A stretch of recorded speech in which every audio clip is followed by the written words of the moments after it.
नमस्कार. मी तुषार भद्रे भूमिशिल्प डिजिटलमध्ये आपलं सर्वांचं मनस्वी स्वागत करतो. आपण एकूणच निवडणूक जी सातारा नगर परिषदेची निवडणूक जी आहे तर त्या निवडणुकीचा आता निकाल अगदी जवळ आलेला आहे. 21 तारखेला निकाल लागणार आहे. पण तरीसुद्धा सातारकरांच्या मनामध्ये जे काही प्रश्न निर्माण झालेले होते किंवा ते डाचत होते मनामध्ये, ते काही लोक जाहीर बोलत होते, काही लोक आपापसामध्ये त्याची एक कुजबूज चालू होती. तर त्याचा आपण एक साधारणपणे त्या 17 प्रश्नांचा मागोवा घेत एक मालिका सुरू केली.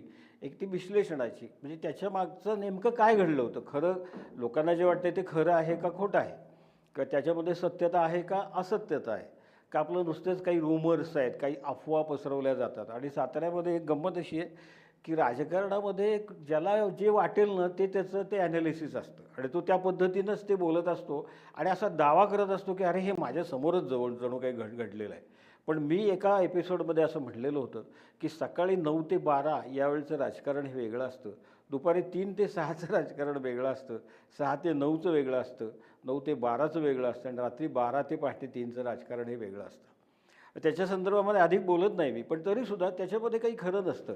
पडद्याच्या मागं अनेक पडदे असतात, अनेक पडदे असतात आणि त्या पडद्यामागं काही जे ठरतं ते आपल्यापर्यंत त्यातल्या बऱ्याच गोष्टी ह्या कधीच येत नाहीत. तरीसुद्धा आपण एक एक पडदा उलगडून त्याच्यामध्ये आत जाण्याचा खोलवर जाण्याचा आणि त्यातून आपल्या हाताशी नेमकेपणानं काय लागतंय आणि मग सातारकरांच्या मनामध्ये जे काही प्रश्न निर्माण झालेले आहेत त्याची काही उत्तरं आपल्याला मिळत आहेत का, तर ह्याचा एक मागोवा आपण मागच्या 6 एपिसोडमध्ये घेतलेला आहे. आणि आज आपण आता 7व्या एपिसोडमध्ये आणि ह्या मालिकेतला हा शेवटचा एपिसोड असणार आहे. तर ह्याच्यामध्ये संपूर्ण सातारकरांना उत्सुकता काय आहे की मी एका एपिसोडमध्ये असं म्हटलं होतं की जी पूर्वाश्रमीची सातारा विकास आघाडी होती, म्हणजे ज्याचं नेतृत्व श्रीमंत छत्रपती उदयन महाराज करतात, तर त्यातल्या मंडळींच्यावर अन्याय झाला आहे का, किंवा त्यांना थोडंसं बॅकफूटवर जावं लागलं आहे का, आणि मग त्यांना समर्थन करणारे आत्तापर्यंत जे म्हणून मतदार होते त्यांच्या मनामध्ये सुद्धा एक अस्वस्थता आहे. आणि मी म्हटलं की राजकारणाचा समाज स्वास्थ्यावरती परिणाम होत असतो. म्हणजे एखाद्याच्या घरामध्ये निवडणुकीसाठी उमेदवारी पक्की झाली, मिळाली आहे असं त्या घरातल्या लोकांना वाटत असताना दुसऱ्या दिवशी सकाळी ज्या वेळेला फॉर्म भरायच्या वेळेला कळतं की नाही त्यांची उमेदवारी कापण्यात आलेली आहे, तर ते घर सगळं अस्वस्थ होत असतं. त्याच्या निगडीत असणारे कार्यकर्ते अस्वस्थ होत असतात, त्यांच्या हातून बऱ्याच काही गोष्टी घडत असतात, त्याच्यामुळं समाज स्वास्थ्य बिघडत असतं. तर ह्याच्या संदर्भामध्ये मी बोललेलो होतो. तर त्यामुळं राजकारण हा एक अत्यंत असा संवेदनशील आणि महत्त्वाचा विषय आपल्या आयुष्यामध्ये, कारण आपण लोकशाहीमध्ये राहतो. आता सातारा नगरपालिकेच्या संदर्भामध्ये एवढं बोलायचं काय कारण आपल्याला, तर साधारणपणे मागचा जर आपण काही वर्षांचा आढावा घेतला की गेल्या वर्षीच्या बजेटचा जरी विचार केला तरी सातारा नगरपालिकेचं जे बजेट होतं ते 550 ते 600 कोटीच्या आसपासचं बजेट होतं. तर ही अमाऊंट काही कमी नाही आहे, लहान नाही आहे अमाऊंट. मग त्याच्या मानानं त्या तुलनेतनं मग हे पैसे कसे जमा होतात, हाही सातारकरांच्या मनात एक प्रश्न निश्चितपणानं आहे. तर एकूणच जे काही आपल्याला नगरपालिका अनुदान जे सरकारकडनं जे आपल्याला काय मिळतं, नगरपालिका अनुदान जे मिळतं ते साधारणपणे साधारण 40 कोटीच्या आसपास असतं. 50 कोटी साधारणपणे आपण जो टॅक्स भरतो किंवा नगरपालिकासुद्धा विविध गोष्टींमधनं पैसे गोळा करतं किंवा त्यातनं 50 कोटी जमा होतात. असे 90 कोटी जमा होतात. मग वेगवेगळ्या प्रकारच्या योजना आहेत, मग ते राज्याच्या काही योजना आहेत, केंद्र सरकारच्या काही योजना आहेत. तर त्याच्यामध्ये विविध त्यांची अनुदानं नगरपालिकेला मिळत असतात. मग त्याच्यामध्ये दलित वस्ती सुधार अशी एक योजना आहे, त्याच्यानंतर दलितोत्तर आहे, त्यानंतर नगरोत्थान नावाच्या केंद्राच्या काही योजना, राज्याच्या काही योजना आहेत, किंवा रस्त्यांच्या संदर्भामध्ये येणारी काही अनुदानं आहेत. आणि त्याबरोबरीनं मोठ्या मोठ्या योजना ज्या होतात, म्हणजे ज्या काही बाबा पिण्याच्या पाण्याच्या संदर्भामध्ये असतील, त्या अशा काही ज्या मोठ्या योजना असतात तर त्यांचं जे अनुदान येतं ते केंद्र सरकारकडनं येत असतं. तर त्याच्यामुळे अशा सगळ्या प्रकारच्या अनुदानातून म्हणा किंवा येणारा निधी किंवा टॅक्समधनं उभा राहणारा पैसा, तर साधारणपणे 600 कोटीच्या आसपास गेल्या वर्षी ते हे सगळं बजेट होतं. तर त्याच्यामुळं आपल्याला आपली ही जी नगरपालिका आहे ही एक मातृसंस्था आहे आपल्या शहराची, आणि मातृसंस्थेकडूनच ही सगळी कामं होत असतात. पण नेमकेपणानं विकास होतोय का, नेमकेपणानं तो येणारा निधी किंवा येणारी अनुदानं आहेत ती खर्च होत आहेत का, आणि ती जर होत नसतील मग त्याच्यामध्ये काही त्याला गळती आहे का, आणि मग ती गळती कुठपर्यंत गेलेली आहे. तर ह्याचा एक आढावा किंवा मागोवा आपण घेतच राहणार आहोत. म्हणजे आत्ता नगरपालिकेचे हा निवडणुका संपल्या की त्याच्यानंतर आपण काही बोलणार नाही अशातला भाग नाही. तर हे कंटिन्यू राहणार आहे आपलं.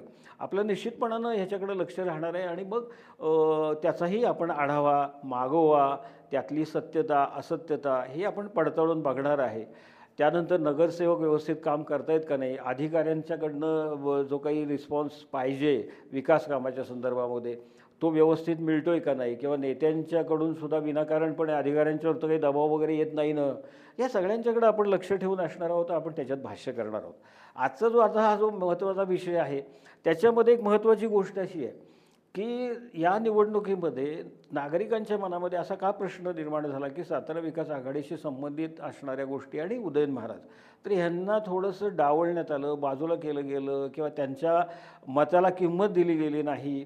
मग तिथं ज्या काही दोन्ही महाराजांच्यामध्ये किंवा पक्षाचे आणि दोन्ही महाराजांच्यामध्ये जे काही शिष्टाई झाली किंवा तिथं जे काही गिव्ह अँड टेक म्हणतात ज्याला, ते झालं. मग त्याच्यामध्ये काही कमी पडले का, त्याच्यामध्ये महाअन्याय झाला का, तर अशा पद्धतीनं जी चर्चा आहे त्याच्यामध्ये मग आपल्याला असं एक निश्चितपणानं जाणवतं की काही जी माणसं होती, अत्यंत महत्त्वाची माणसं होती सातारा विकास आघाडीची, ज्याला आपण म्हणतो ना की त्यांचं पार्लमेंटरी बोर्ड म्हणा किंवा ज्याला आपण तो कोर टीम असते एक की जी आतून काम करत असते, तर त्या कोर टीममधनं किंवा काही खूप अगदी हाडाचे कार्यकर्ते असतात की आम्ही फक्त तुमच्यासाठी, बाकी आम्हाला काही माहीत नाही असं म्हणणारे कार्यकर्ते असतात. तर त्याच्यामध्ये काही नावं मी आपल्याला इथं घेणार आहे की इर्शाद बागवान हे सुद्धा महाराजांच्या त्या संपूर्णपणे सातारा विकास आघाडीचे एक महत्त्वाचे घटक होते. त्यानंतर शंकरराव किर्दत काका आपले करंजामधले ज्येष्ठ नेते आहेत, ते ज्येष्ठ कार्यकर्ते आहेत संपूर्णपणे.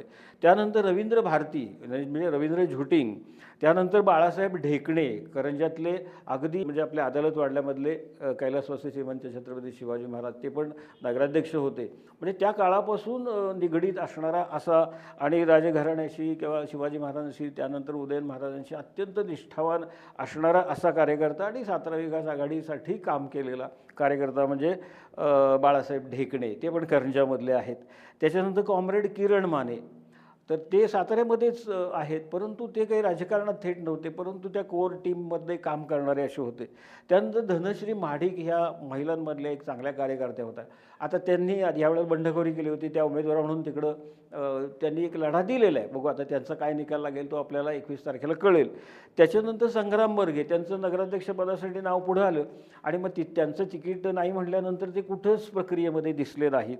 त्याच्यानंतर काका धुमाळ म्हणजे महाराजांचे सहाय्यक आहेत ते, पण त्यांचंही नाव नगराध्यक्षपदासाठी आलेलं होतं आणि त्याच्याविषयी आपण भाष्य करणार होतो. परंतु त्यांचंही नाव ज्या वेळेला मागं पडलं त्यानंतर ते सुद्धा ह्या संपूर्ण यंत्रणेमध्ये आपल्याला फारसे दिसले नाहीत. तर त्याच्यामध्ये अगदी जर काहीच म्हणजे ह्या लोकांशी सुद्धा आमच्यावर अन्याय झाले अशीच भूमिका आहे. आणि मग ते बाजूला पडल्यामुळं सातारकर म्हटलं अरे ही माणसं कुठं आहेत, ही माणसं का दिसत नाहीत, कारण ह्या माणसांनी हे इन्फ्लुएन्सर होते. हे काही लोकांना सातारा विकास आघाडीला मतदान करा किंवा उदयन महाराजांच्या पाठीशी राहा असं सांगणारी अशी ही सगळी मंडळी होती. मग त्याच्यामुळं मग आपल्याला शंकरराव किर्दत काका आणि बाळासाहेब ढेकणे किंवा तुषार पाटील, तर ही माणसं आपल्याला प्रचारामध्ये कुठंच दिसली नाही. खरं तर करंज म्हणलं की महाराजांचं किंवा पूर्वाश्रमी शिवाजी महाराजांच्या मागं एक मुख्याचा पाठिंबा असणारा असं करंज, त्याच्यानंतर उदयन महाराजांच्या पाठीशी उभं राहणार. पण हे जरी अख्खं करंज पाठीशी उभं राहत असलं किंवा त्यांच्यावर अधिक प्रेम करत असलं तरीसुद्धा शेवटी त्यांना मोबिलाईज करण्याचं काम करणारी ही जी मंडळी होती, त्याच्यामध्ये मग बाळासाहेब ढेकणेंनी पण तिकीट मागितलं होतं, पण त्यांचा काही विचार झाला नाही. आता का झालं नाही, मग आता तिथंसुद्धा आता तिथं आपण पाहिलं तर भारतीय जनता पार्टी आणि तिथं अपक्ष उभे राहिलेले आहेत करंजामध्ये, तर त्यांच्यामध्येच आता तिथं लढा आहे. त्यामुळं तिथं सगळं विस्कळीत झालं. का झालं तर मग बाळासाहेब ढेकण्यांना बाजूला का ठेवलं गेलं किंवा शंकरराव किर्दत काकांना का विचारलं गेलं नाही किंवा तुषार पाटील यांचा विचार घेतला गेला नाही का, असेही काही प्रश्न निश्चितपणानं निर्माण झालेले आहेत. तर त्यामुळे ह्यांना डावललं किंवा ह्यांना विचारलं नाही, त्याचा परिणाम उद्याच्या निवडणुकीच्या निकालावर काही होणार आहे का, तर निश्चितपणानं होईल असं वाटतंय. कारण आपल्याला अर्थात मी 20 तारखेला संध्याकाळी 6 वाजता आपल्याला एक ज्याला आपण म्हणतो ना एक्झिट पोल देणार आहे, त्याच्यामध्ये ते सगळं क्लिअर होईल. कारण 20 तारखेला निवडणूक असल्याकारणामुळं इतर ठिकाणी निवडणूक आयोगानं त्याच्यावर बंदी घातली की एक्झिट पोल द्यायचा नाही म्हणून. पण आपला एक्झिट पोल तयार आहे, तो आपण देणार आहे 20 तारखेला संध्याकाळी 6 वाजता. आपल्यापर्यंत तो येईल. त्याच्यामध्ये आपल्याला ह्या सगळ्याची कदाचित उत्तरं मिळतील, कारण क्रॉस वोटिंग बऱ्यापैकी झालेलं आहे, निश्चितपणानं झालेलं आहे आणि त्या निकालावरती त्याचे परिणाम काय होणार आहेत तर त्याच्याविषयी आपण बोलू. आता मुद्दा जो आहे की झाला म्हणजे कोणावर अन्याय झाला, तरी इथं आपण असं म्हणूया की बाळासाहेब ढेकणे यांच्यावर अन्याय झाला, किंवा असं म्हणूया की संग्राम मार्ग यांच्यावर अन्याय झाला, की आपण असं म्हणूया धनश्री महाडिक यांच्यावर अन्याय झाला. इव्हन तो काका धुमाळांचं नाव पुढं आलं पण त्यांना मिळालं नाही, पण आपण असं म्हणूया त्यांच्यावरही अन्याय झाला. आता हे सगळं असं आपण म्हणत असताना आपण म्हणलो होतो की बाबा ह्या सगळ्या गोष्टीला काही जबाबदार काही नावं आहेत, पण ती नावं काय आहेत, ती 3 नावं आपण म्हणलो होतं, ती ॲक्च्युली 3 नावं नाही आहेत, त्याच्यामध्ये 2 नावं आणखीन आपल्याला वाढवावी लागणार आहेत. तर त्याच्याविषयी आपण बोलणार आहोतच, म्हणजे याच एपिसोडमध्ये बोलणार आहोत आपण. पण एकूण जो काही इथं नगराध्यक्ष पदाच्या उमेदवाराच्या संदर्भामध्ये सातारकर नागरिकांच्या मनामध्ये जो काही संभ्रम निर्माण झाला, कुणाच्याही ध्यानीमनी नसणारा असा एक उमेदवार समोर आला आणि मग लोकांना वाटत होतं की कदाचित हे होतील, ते होतील, ते होतील, ते होतील, उदयन महाराजांचाच माणूस नगराध्यक्षपदासाठी उमेदवार असेल असं एक सातारकरांना वाटत होतं, किंवा त्यांच्या मनामध्ये होतं की बाबा महाराज म्हटलेत की मीच आता उभा राहतो नगराध्यक्षपदाला. तर त्यातनं एक सांकेतिक भाषेमध्ये ते बोलले होते, त्यामुळे सातारकरांच्यामध्ये तेवढं राजकीय परिपक्वता आहे की समजून घेण्याची. तर त्यामुळं लोकांना असं वाटलं होतं की उदयन महाराजांचाच माणूस हा नगराध्यक्षपदाचा उमेदवार असेल, परंतु तो झाला नाही. मग त्याच्या पडद्यामागं मी म्हटलं तसं एक पडदा, दुसरा पडदा, तिसरा पडदा, चौथा, अनेक पडदे आहेत. त्या पडद्याच्या मागं नेमकं काय झालं, मग तिथं एक मुद्दा असा आला किंवा वर्तमानपत्रातूनही काही नावं पुढं आली. मग मी असं म्हटलं होतं की महाराजांच्या जवळ असणारे सुविसहाय्यक असणारे, त्यांचे संपूर्ण आर्थिक नियोजनाच्या संदर्भामध्ये मदतनीस म्हणूया आपण त्यांना, काका धुमाळांचं नाव आलं. आणि काका धुमाळांचं नाव आल्यानंतर एकूण बऱ्याच जणांच्या भुवया उंचावल्या आणि त्याच्यानंतर नाव आलं संग्राम बर्गेंचं नाव आलं, त्याच्यानंतर अविनाश कदमांचं नाव आलं, त्यानंतर जयेंद्रदादांचं नाव आलं. म्हणजे अशी बरीच नावं हळूहळू पुढे यायला लागली.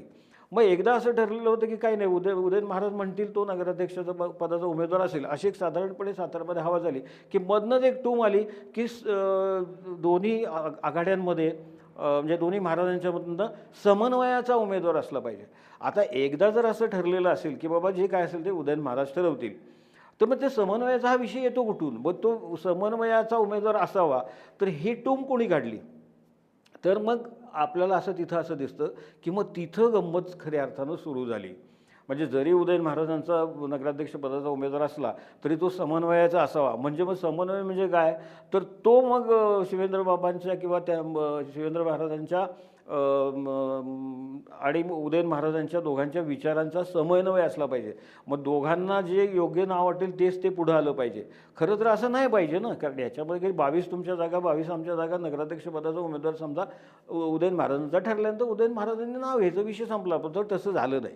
मग एकूणच मीडियामधनं समन्वयाचा उमेदवार असावा म्हणून अशी एक टूम आली आणि मग एका पाठोपाठ एक रोज अशा काहीतरी मिटिंगा सुरू झाल्या, सभा सुरू झाल्या, रात्रीचं भेटणं सुरू झालं, त्याच्यावरती खल सुरू झाला आणि मग त्याच्यामध्ये चर्चेमध्ये जी माणसं होती ती माणसं कोण कोण होती, तर ॲडव्होकेट दत्ता बनकर होते, त्याच्यानंतर आपले मनोज शेंडे होते, त्याच्यानंतर त्याच्यामध्ये सुनील काटकर तात्या होते, त्याच्यानंतर अविनाश कदम हे पण होते त्याच्यामध्ये. त्याच्यानंतर मग ऑनलाईन म्हणा किंवा काही असेल त्याच्यामध्ये भारतीय जनता पार्टीचे जिल्हा अध्यक्ष अतुलबाबा भोसले होते त्याच्यामध्ये. म्हणजे फक्त 3 नावं नव्हती, बरीच नावं होती ह्याच्यामध्ये. परंतु उदयन महाराजांच्या बाजूनं बाजू मांडणाऱ्यांमध्ये 3 नावं होती आणि मग त्या 3 माणसांच्याकडे असं बघितलं जातं की यांनीच काहीतरी इथं गोंधळ केलेला आहे बरं का, असं एक बोललं जातं आहे त्याच्यामध्ये. तर मुद्दा असा आहे की काका धुमाळांचं जेव्हा नाव पुढं आलं, सगळ्यांनी भुवया जरी उंचावल्या असल्या तरी माझा एक सामान्य प्रश्न आहे की उत्तर शोधण्याचा प्रयत्न केल्यानंतर काका धुमाळांना स्वतःहून वाटलं असेल का हो की मलाच करा नगराध्यक्षाचा पदाचा उमेदवार म्हणून? तेव्हा काका धुमाळांना कुणीतरी सांगितलं असेल ना की बाबा काका तुम्ही जाऊन फॉर्म म्हणजे तुम्ही एक नगराध्यक्ष पदाचे उमेदवार असू शकता किंवा असाल, तुम्ही सांगा की मी इच्छुक आहे म्हणून. त्यांना तर स्वप्न एकदम पडणार नाही, कारण काका धुमाळ हा तसा काही फार ज्याला आपण म्हणतो ना की राजकीय महत्त्वाकांक्षा आहे आणि मग आपण काही करणार आहे असे ते नाही, निश्चितपणानं नाही आहेत. मग त्यांचं नाव पुढं आलं, त्याला कारणीभूत कोणतरी असेल ना, निश्चितपणानं असेल. मग कदाचित महाराजांनी पण सांगितलं असेल की बाबा माझा उमेदवार काका असतील म्हणून.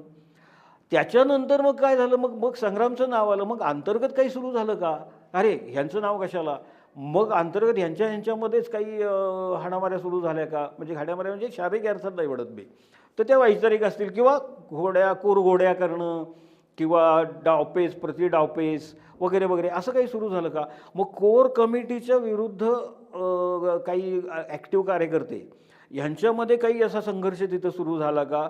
तर मला असं वाटतं की तो संघर्ष तिथं झाला असावा आणि त्यातून मग हे सगळं हळूहळू स्पॉईल होत गेलं. आणि मग आता मुद्दा असा आला की काही नाही, पक्षानं सर्वे घेतलेला आहे आणि सर्वेच्यानुसार जो काय असेल तो उमेदवार ठरेल. आता सर्वे ज्या वेळेला आला त्यावेळेला शेवटच्या दिवसापर्यंत अगदी फॉर्म भरायच्या 10 मिनिटं आधी नाव कोणाचं पुढं आलं तर अमोल मोहितेंचं आलं. आणि सगळेच एकदम असे ज्याला आपण म्हणतो ना की जे काही इच्छुक होते किंवा जे काही चर्चा चालू होत्या, ज्या काही पडद्यामागं अनेक पडद्यांच्या मागेची चर्चा चालू होती, त्या सगळ्यामध्ये एक असा विस्फोट झाला आणि अमोल मोहितेंचं नाव कसं काय असा सगळ्यांना प्रश्न पडला. आणि मग त्याच्यामागं निश्चितपणानं मग संग्राम बर्गे असं म्हणायला लागले की सर्वे जो घेतला गेला त्या सर्वेमध्ये माझं नाव पहिलं होतं. आता ज्यावेळेला सर्वेकडे हा विषय गेला त्यावेळेला नागरिकांच्या मनामध्ये जे काही प्रश्न उभा राहिला की हे उमेदवार का, हे का नाही, ते का नाही, ते काय नाही. हे बोलता बोलता मी एक जाणीवपूर्वक हे बोलतो बरं का, की जयेंद्रदादा चव्हाण हे अनेक वर्ष नगरसेवक राहिलेले आहेत, उपनगराध्यक्ष पण होते. जयेंद्रदादा चव्हाणांचं पण नाव आलेलं होतं नगराध्यक्षपदासाठी, परंतु त्यांनी स्पष्टपणे सांगितलं होतं की जर माझं नाव फायनल होणार असेल तरच मी ह्या प्रक्रियेमध्ये असेन नगराध्यक्षपदाचा, अन्यथा मी नसेन, म्हणजे मी नगरसेवक म्हणून सुद्धा काही कुठं निवडणूक लढवणार नाही. म्हणजे त्यांचा एक अत्यंत शहाणपणाचा आणि अनुभव संपन्न असा मॅच्युअर तो डिसिजन होता, असं एक आपल्याला इथं नमूद करावं लागेल.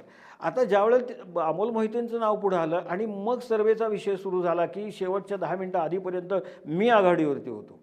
मग आता सर्वे म्हणजे नेमकं काय, तर तुमच्या माहितीसाठी सांगतो की मी स्वतःसुद्धा आमदारकीच्या खासदारकीच्या आपल्या जिल्ह्यातल्या निवडणुकीच्या संदर्भामध्ये एक टीम आहे आमची आणि ती आम्ही सर्वे करत असतो आणि त्या सर्वेमध्ये मधून निश्चितपणानं आपल्याला एक चांगला रिझल्ट मिळत असतो. त्यामुळं महाराष्ट्र पातळीवरती सर्वे करणारे किंवा मुंबईत राहून सर्वे करणारे, दिल्लीत राहून सर्वे करणारे, जेव्हा सातारा जिल्ह्याचा विषय येतो त्यावेळेला त्यांचा माझा संपर्क असतो आणि मग ते मला बऱ्याचदा त्यांची टीम न पाठवता एकूण काय तुमचं मत आहे किंवा काय होऊ शकतं, तर हे आमचं एक डिस्कशन होत असतं आणि मग त्याच्यामधनं आत्तापर्यंत त्यांना मी जो काही फीडबॅक दिला आहे तर त्याच्यामध्ये काही बदल झालेला नाही. त्यामुळं ते स्वतःची टीम पाठवतसुद्धा नाहीत. पण माझी एक टीम काम करत असते, आपली एक टीम काम करत असते निश्चितपणानं. तर त्याच्यामुळं सर्वे हा एक महत्त्वाचा घटक असतो. तसं प्रत्येक पक्षाचे सर्वेयर असतात. तसं आता मुख्यमंत्री आहेत, तर मुख्यमंत्र्यांचा स्वतःचा एक सर्वे करणारी यंत्रणा असते मुख्यमंत्र्यांची सुद्धा. तर त्याच्यामुळं साताऱ्यामध्ये जेव्हा सर्वेमध्ये मी पुढं होतो असं संग्राम बर्गे म्हणाले की माझं नाव 1 नंबरला होतं आणि काही कोण म्हणायला लागलं. मग आम्ही त्याचा संपूर्णपणे माझा जो काही संपर्क आहे त्याच्यामधनं मी की हा साताराचा सर्वे नेमका कुणी केला होता आणि ते किती सर्वे झाले होते, तर ह्याचा शोध घेतला. तो शोध घेतल्यानंतर माझ्या असं लक्षात आलं की सातारा शहराच्या नगराध्यक्षपदाच्या मी एका एपिसोडमध्ये म्हटलं होतं की मलाही फोन आलेला होता आणि त्यांनी ती 8-10 नावं वाचून दाखवली होती आणि तुम्ही कोणाला ह्याच्यामध्ये तुम्हाला कोण योग्य वाटेल असं विचारलं होतं आणि ते मी पण उत्तर दिलं होतं त्याचं. तर मग हे सर्वे करणाऱ्यांची ज्या वेळेला, कारण एकमेकांशी संबंधित असतात, माहिती असतात कोण करतं काय करतं वगैरे वगैरे वगैरे वगैरे, तेव्हा त्यांच्याशी ज्या वेळेला माझा म्हणजे अर्थात त्यांची नावं मला घेता येणार नाहीत कारण ते सगळं ओपनी असतं त्या अर्थानं. पण मी सातारकरांना सांगू इच्छितो की 2 प्रकारचे सर्वे झाले नगराध्यक्षपदाच्या उमेदवारासाठी. त्याच्यामध्ये एक सर्वे झाला तो जनरल सर्वे होता आणि एक सर्वे होता तो मायक्रो सर्वे होता. म्हणजे जनरल एक असा सर्वे घेतला जातो आणि एक अत्यंत मायक्रो लेवलला म्हणजे सूक्ष्म ते सूक्ष्म पातळीवरती जाऊन असा सर्वे केला जातो. त्याचे जे सॅम्पल्स असतात ते सॅम्पल्स जास्त असतात आणि जनरल सर्वेचे समजा 1000 माणसांना विचारलं आणि मग त्यातून एक अंदाज काढला, तर ज्याला आपण मायक्रो सर्वे म्हणतो तो 10,000 15,000 20,000 लोकांना सुद्धा कॉन्टॅक्ट करून त्यांच्यामधला कल काय आहे हा जाणून घेऊन मग केला जातो. तर तुमच्या माहितीसाठी सांगतो की ह्या दोन्ही सर्वेमध्ये आघाडीवर असणारी म्हणजे पहिल्या सर्वेमध्ये म्हणजे जनरल सर्वेमध्ये आघाडीवर असणारी नावं कुठली होती, तर संग्राम बर्गे होते, त्याच्यानंतर आपले अमित कुलकर्णी होते आणि अविनाश कदम होते. हा एक सर्वे झाला. हे 3 लोक आघाडीवर होते जनरल सर्वेमध्ये. आणि जो सूक्ष्म किंवा ज्याला आपण असं म्हणतो ना की मायक्रो सर्वे जो झाला, त्या मायक्रो सर्वेमध्ये आघाडीवर असणारं नाव हे अविनाश कदम यांचं होतं. पण अविनाश कदम यांना तिकीट मिळालं का? नाही. मग संग्राम बर्गे पण म्हटले की मी पण आघाडीवर होतो, माझ्यावर अन्याय झाला. तर संग्राम बर्गे मायक्रोमध्ये संग्राम बर्गे आघाडीवर नव्हते, तर संग्राम बर्गे दुसऱ्या तिसऱ्या स्थानावर गेलेले होते किंवा दुसऱ्या स्थानावरती अमित कुलकर्णी होते. बरोबर आहे. मग जर आणि अन्याय जर झाला, आपण असं जर म्हणायचं असेल ना, तर तो कोणावर झाला? तर तो 1 नंबर अविनाश कदमांच्यावरती झाला आणि 2 नंबर अमित कुलकर्णींच्यावर झाला. कारण अमित कुलकर्णी हे कोर BJPचे आहेत, पण त्यांच्या नावाचा विचार नाही झाला. आणि अविनाश कदम हे तर बाबा महाराजांच्या अगदी जवळचे अनेक वर्ष, म्हणजे अभयसिंह महाराजांच्या पासून सुरुशीची निगडीत असणारे असे अविनाश कदम आहेत. म्हणजे ज्या वेळेला ह्याच नगरपालिकेमध्ये कमी सीट आलेल्या होत्या आणि सातारा विकास आघाडीची सत्ता होती, तिथं आतमध्ये जे गेलेले लोक होते त्यांना तो काही संघर्ष करता येत नव्हता, म्हणून अविनाश कदमांना त्यावेळेला स्वीकृत नगरसेवक म्हणून आतमध्ये पाठवण्यात आलं. आणि मग नगरपालिकेमध्ये तो जो काही संघर्ष आहे, ज्याला आपण म्हणतो अंकुश ठेवणं म्हणतो, तर ह्या सगळ्या गोष्टी झालेल्या होत्या. तर त्याच्यामुळं तुम्हाला सांगतो की म्हणजे मी एक म्हणलेलं आहे की सत्य हे पवित्र असतं. Facts are sacred. वस्तुस्थिती ही अत्यंत पवित्र असते. त्याच्यामध्ये ना मला काय म्हणायचं आहे, ना तुला काय म्हणायचं आहे, ना कोणावर प्रेम आहे आणि ह्याचं नाव घ्यायचं, अजिबात विषय नाही. ह्याच्यामध्ये जी फॅक्ट आहे ती मी आपल्यासमोर मांडतो आहे. त्याच्यामुळं नगराध्यक्षपदाच्या उमेदवारामध्ये जर अन्याय झाला असेल कोणावरती, तर तो अन्याय हा अविनाश कदम यांच्यावर झालेला आहे. आणि अंतर्गत माहिती अशी आपल्याला अशी समजते आहे की अविनाश कदम यांच्या नावाला उदयन महाराजांचा सुद्धा विरोध नव्हता. म्हणजे जे काय ते आधी त्यांची एक ज्याला आपण म्हणतो ना की शिष्टाई चालू होती. आता मी म्हटलं तसं की काही लोक जबाबदार आहेत का, तर तात्या काटकर म्हणजे सुनील काटकर चर्चेमध्ये होते, ॲडव्होकेट DG बनकर चर्चेमध्ये होते, बरोबर. त्याच्यानंतर मनोज शेंडे होते, त्याच्यानंतर अविनाश कदम होते त्या बाजूचे म्हणून. ह्यांच्यामध्ये चर्चा होत होत्या, दोन्ही महाराजांशी चर्चा होत होत्या, जे काही बोलणं चालू होतं वगैरे. आता मुद्दा असा आहे की ह्याच्यामध्ये मग दत्ता बनकर जबाबदार आहेत का, बाकी सगळं वाईट झालं असं म्हटलं तर, किंवा मनोज शेंडे जबाबदार आहेत का, किंवा तात्या काटकर जबाबदार आहेत का, तर मुळीच नाही. म्हणजे ही माणसं अजिबात जबाबदार नाही. शिष्टाईमध्ये कमी पडली का जास्त झाली की मुद्दाम असं झालं की त्यांना जाऊन मिळाले की ह्यांना जाऊन मिळाले, अविनाश कदमांनी कुरघोडी केली, अविनाश कदम हे जास्त हुशार ठरले का, काहीही संबंध नाही. तो मुद्दा असा आहे की जे काही निर्णय होतात ते निर्णय हे महाराज घेत असतात. मग शिवेंद्र बाबा असतील किंवा उदयन महाराज असतील, त्यांच्या पुढं कोणीच जाणं शक्य नाही आणि त्यांना इन्फ्लुअन्स करणं हे अशक्य आहे. म्हणजे सातारकरांनी मनात अजिबात हे काही असं ठरू नये की बाबा कुणाच्यामुळं तरी ही काहीतरी जी काही दारुण काही परिस्थिती झालेली आहे किंवा नाही बरोबर झाली असं वाटतंय, दारुण नको म्हणायला, ही बरी नाही परिस्थिती झाली असं ज्यांना वाटते, ज्या सातारकरांच्या मनामध्ये आहेत, तर त्याला जबाबदार ही 3 नाही कोण नाही. किंवा अतुल भोसलेंचा आणि त्यांच्याशीच पण वाद झाला. अतुल भोसलेंना सुद्धा काही लोकांनी असा फोन करून सांगितलेलं आहे की तुम्ही आमची फसवणूक केली म्हणून. म्हणजे ह्याच सगळ्या नगराध्यक्षपदाच्या उमेदवाराच्या संदर्भामध्ये. आणि तिसरी आणि अत्यंत महत्त्वाची गोष्ट अशी की मुंबईतनं अजिबात डिसिजन झाले नाहीत. देवेंद्र फडणवीस आणि रवींद्र चव्हाण, म्हणजे रवींद्र चव्हाण म्हणजे भारतीय जनता पार्टी महाराष्ट्र प्रदेशच्या अध्यक्ष भारतीय जनता पार्टीचे, त्यांनी असा निर्णय घेतला की साताऱ्यामधल्या सगळ्या म्हणजे तिकीट वाटपापासून नगराध्यक्षपदाच्या उमेदवारापासून सगळे जे निर्णय आहेत ते स्थानिक पातळीवरती होतील, म्हणजे दोन्ही महाराज घेतील. आणि तो जो निर्णय घेतील त्या पद्धतीनं अतुल बाबा भोसले यांचं काम एवढंच होतं की AB फॉर्म त्यांना नेऊन देणं.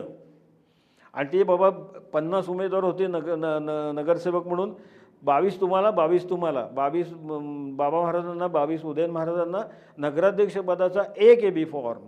मग तो काही ठरेल त्यांच्याकडे तो द्यायचा आणि जे काही पक्षाचे म्हणून भारतीय जनता पक्ष कोर असे पहिल्यापासून होते ते 6 जणांचे होते, ते साताऱ्यातल्या स्थानिक पक्षाच्या लोकांच्याकडे द्यायचे. इतकं साधं गणित ठरलेलं होतं. तरीसुद्धा अतुल भोसले यांनासुद्धा काही लोकांनी खडसावून विचारलं किंवा त्यांनाही म्हणलं की तुम्ही आमच्यावर अन्याय केलात किंवा तुम्ही आमची फसवणूक केली, असंही झालेलं आहे. पण तुम्हाला सांगतो की ह्याच्यामध्ये ना अविनाश कदम जबाबदार आहेत, ना तात्या जबाबदार आहेत. म्हणजे तात्या म्हणजे आपले सुनील काटकर जबाबदार आहेत. खरं तर सुनील काटकर हे ग्रामीण भाग जास्त पाहतात महाराजांच्यासाठी. शहरामध्ये त्यांचं फार ज्याला आपण म्हणतो ते पाहत नाहीत इकडचं काही. पण ह्या वेळेला त्यांना बोलवण्यात आलं किंवा त्या सगळ्या प्रक्रियेमध्ये चर्चेमध्ये त्यांना बोलवण्यात आलं असं, त्यामुळं ते इकडे एंटर झाले वगैरे.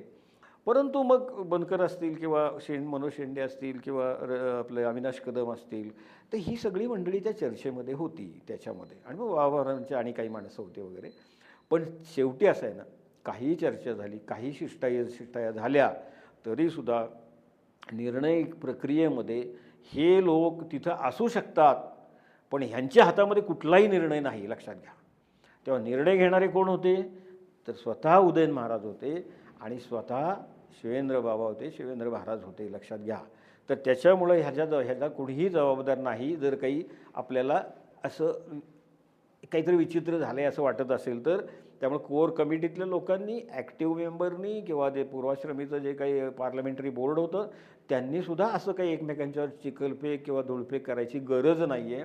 कारण त्यांनाही ही माहिती असली पाहिजे. हां, काही लोकांचा अन्याय झाला, निश्चितपणानं झाला.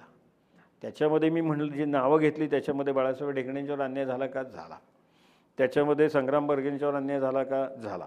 त्याच्यामध्ये काका धुमाळांच्यावर सुद्धा अन्याय झाला. आपण असं म्हणू तर त्यांचं नाव पुढं त्यांनी स्वतःहून केलं, कुणी ते करायला लावलं असेल ना, महाराजांनी सुद्धा सांगितलं असेल. किंवा धनश्री महाडिक यांच्यावर अन्याय झाला का? तर झाला. रवींद्र भारती म्हणजे रवींद्र झुटिंग यांच्या विचाराला कुठं काही किंमत दिली गेली का? नाही दिली गेली, तर नाही दिली गेली. आता ह्या सगळ्याचा परिणाम म्हणून तुम्हाला सांगतो की क्रॉस वोटिंग सातारा शहरात झालं का नाही? तर झालेलं आहे. पण तरीसुद्धा पुढं जाऊन सांगतो की श्रीमंत छत्रपती उदयनराजे भोसले हे जरी प्रचारामध्ये जरी नसले तरीसुद्धा 21 तारखेला आपल्याला त्यांचासुद्धा एक करिश्मा हा मतदान यंत्रातून त्यांचा करिश्मा हा मतपेटीतनं बाहेर आलेला आपल्याला दिसेल किंवा त्या यंत्रातनं बाहेर आलेला आपल्याला दिसेल. एवढं मात्र निश्चितपणानं मी आपल्याला सांगतो. आणि मला असं वाटतं की आपल्या मनामधले जे काही प्रश्न होते तर त्या प्रश्नांचं बऱ्यापैकी निराकरण करण्याचा प्रयत्न केलेला आहे. काही गोष्टीचे डिटेल्स असतात ते जाहीर बोलता येत नाहीत. तर त्याच्यामुळं ह्या सगळ्या घटनेला जबाबदार कोण असेल, उद्याच्या यशाला पण काही प्रमाणात अपयश आलं तर त्याला पण, सगळ्याला जबाबदार हे आदलेमधले कोणीही नाहीत, शिष्टाई करणारे कोणीही नाही आहेत. तर ते त्या सगळ्याला जबाबदार जो कोण आहेत किंवा जे त्यांचे निर्णय होते ते दोन्ही महाराजांचे निर्णय होते हे सातारकरांनी अगदी मनामध्ये ठसवून ठेवलं पाहिजे.